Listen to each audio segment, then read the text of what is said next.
Ouais, Vincent, ça te prend combien de temps de monter à Montréal? Ben écoute, quand tu y vas, qu'il n'y a pas trop de trafic, là, ça te prend environ 2h45 minutes. Là. Ouais, tu veux dire 2,45 heures? Ben non, 2h45 minutes, 2,45 heures, c'est pas pareil pantoute. Là. Mais là, Dans une vidéo précédente, il était question de la conversion d'unités entières de temps vers une autre. Afin de faire le lien entre chacune des unités, ce résumé avait été utilisé. Par contre, qu'en est-il lorsque des nombres à notation décimale sont impliqués? Comme premier exemple, on va déterminer le nombre de jours qui correspondent à 12 546 minutes. En se référant au résumé, on déduit que pour passer des minutes au jour, il faut d'abord diviser par 60 pour obtenir le nombre d'heures et diviser par 24 pour convertir le tout en journée. Ainsi, 12 546 divisé par 60 divisé par 24 équivaut à environ 8,71 journées. Dans certains cas, on ne veut pas tout convertir en secondes, en minutes ou en heures, mais on veut conserver la partie entière de chaque unité. Par exemple, comment devrait-on écrire 2,06 heures en sachant qu'il s'agit du temps d'une course de marathon? En d'autres mots, on veut exprimer la réponse sous la forme heure, minute, seconde. Puisqu'on sait déjà que l'entier associé aux heures est 2, on peut l'inscrire directement dans notre réponse.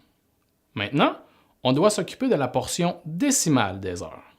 Dans le cas présent, 0,06 heures ne correspond pas à 6 minutes, mais bien à 6 centièmes d'une heure.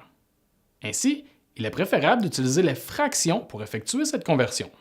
Étant donné qu'on veut la partie entière des minutes, on va utiliser le fait qu'il y a 60 minutes dans une heure. Puisque les unités de temps sont proportionnelles entre elles, on peut utiliser le produit croisé pour trouver la valeur recherchée. Dans une proportion, il faut aligner les unités de même nature. Donc, on place le 0,06 au numérateur. Pour appliquer le produit croisé, on doit effectuer 0,06 fois 60 divisé par 1, ce qui donne 3,6 minutes. Avec ce calcul, on détermine la partie entière des minutes, soit 3, mais avec une portion décimale. Tout comme présenté auparavant, 0,6 minutes ne correspond pas à 6 secondes. Par conséquent, il faut reconstruire une proportion. Cette fois-ci, on utilise le fait qu'une minute contient 60 secondes.